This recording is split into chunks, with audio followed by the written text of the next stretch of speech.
Before, I was a nursing student nung sumali ako sa V-Mobile.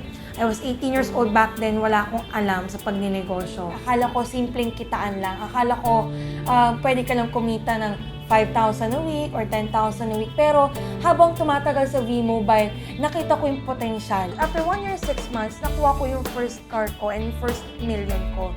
Sabi ko, grabe, at the age of 19 years old, posible mo palang makamit yun basta meron kang pangarap. Naalala ko, 3 years ago, 4 years ago, hindi ko alam kung paano ko ibibigay yung dream wedding ng asawa ko.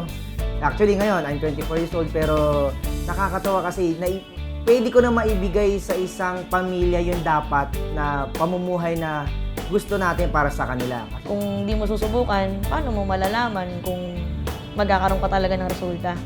So, dahil sa kagustuhan kong umasenso, sinubukan ko. Binigyan ko ng time yung business, pinag-aralan ko, and nagulat na lang ako na habang ini-enjoy kong gawin yung negosyo, bigla na lang tuloy-tuloy yung income. Ako po yung kauna-unahang tao talaga nag-offer ng V-Mobile dito sa atin. Ako din po nakatanggap ng lahat ng klase ng kung tawagin nating turn down. Alam ko nung una talagang parang nanonood lang sila. Alam ko nung una akala nila hindi totoo. Pag ginawa mo tong negosyo na to, siguraduhin mong huwag kang titigil. Kasi part naging talaga ng negosyo natin yung mga trials. Dati, nag-aaral nga ako, di ba, home student, same time housewife. So, ang nangyayari, since early ako nag-asawa, minsan I asked pa sa mommy ko, sa daddy ko. Yung life ko before V-Mobile, sobrang simple lang. Kasi nagaling na ako sa middle class sa family. So, ibig sabihin lahat naka-budget. Tapos, 3 kami magkakapatid. Sakto lang talaga para sa amin yung sweldo ng family ko or ng parents ko.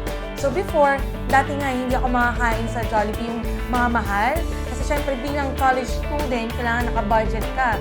So, alam niyo ba yung mga 59ers, yung mga 39ers, ganun lang yung kinakain ko noon. I just go to Divisoria. Hindi ako nag-shopping sa mall kasi mahal. Buhay ko dati malayong malayo.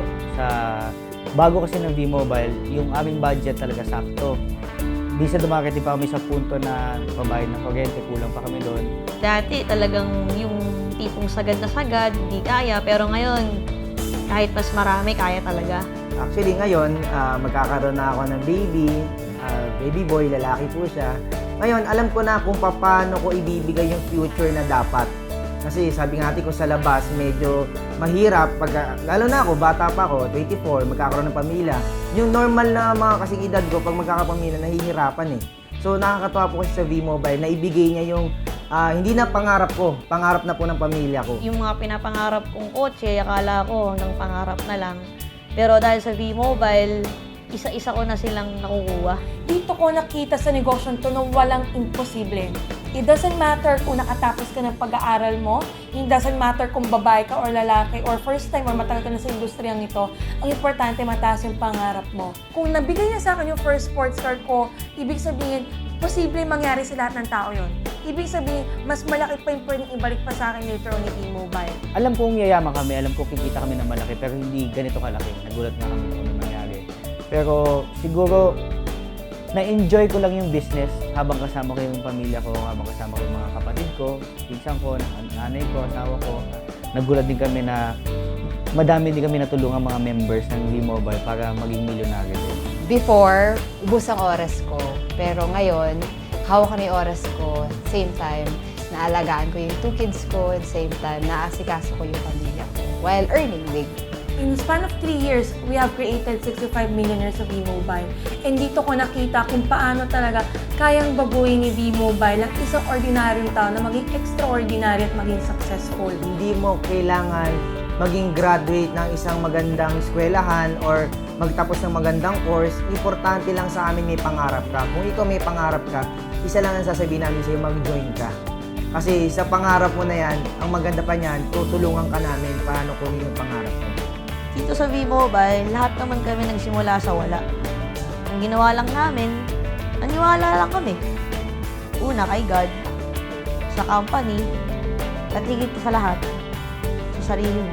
Sa mga mommies out there, tsaka mga housewife, and yung mga nag-aaral pa, naeganyo ko kayo mag-V-Mobile kasi maganda to at same time tumutulong ka sa mga tao. At ang pinaka-importante is you can spend a lot of time to your family at saka friends mo while earning big at home at hawak mo oras mo. Ito yung pinakamagandang time na ma-share nyo to sa lahat ng kaibigan ninyo, sa lahat ng kamag-anak ninyo, sa lahat ng mga kakilala ninyo dahil ang V-Mobile po ay proven na at nagkaroon na po kami na napakadaming millionaires dito sa V-Mobile. At ngayon po ang V-Mobile po patuloy po kami pag-innovate ng mga products para mabigyan namin ng magandang serbisyo lahat ng V-Mobile members. So sa lahat na nakakapanood nito, just think about this. Yung trabaho mo ba ngayon at kung nasan ka ba ngayon, yan ba'y magbibigay ng pangarap mo para sa sarili mo, para sa pamilya mo 30 to 40 years from now? If not, just think about this. Merong reason kung bakit nanonood ka tong video na to. Merong dahilan kung bakit na-curious ka malaman kung ano ba talaga si V-Mobile. Okay? At I believe merong purpose itong video to sa buhay mo. So, there come a point sa buhay natin na nagdadasal tayo sa Diyos, meron tayong hinihiling na solusyon para sa problema natin. Malay mo, ito na yung solusyon. So, if ever you're interested, okay, kontakin mo rin yung number nito sa screen na to. Okay, pagtulungan natin yung pangarap mo, pagtulungan natin itong